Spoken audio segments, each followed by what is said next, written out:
Malárie zabíjí ve světě 2krát víc lidí, než se odhadovalo. Studii publikoval prestižní britský časopis Lancet. Její autoři z Washingtonské univerzity v americkém Seattlu odhadují počet malarických úmrtí zhruba na 1,25 milionu ročně. Tato studie, vypracovaná s použitím počítačových modelů, tvrdí 2krát víc, než jsme si doposud mysleli. Podle ní zemřelo na malárii v roce 2010 hodně přes 1 milion nakažených. Dosavadní odhad Světové zdravotnické organizace přitom uvádí jen poloviční číslo.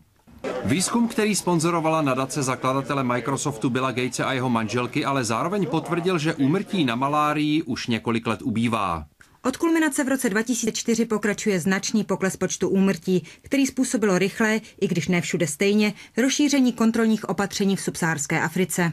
I tak ale všechny země, které studie zařazuje mezi nejohroženější, bez výjimky leží právě v černé Africe. A lékaři i dárci varují, pokud se bohaté země budou trápit hlavně vlastními problémy, mohou křivky vystřelit opět nahoru. Pokud se pokles podaří udržet, mohl by tropický mor kolem roku 2020 zabíjet méně než 100 000 lidí ročně.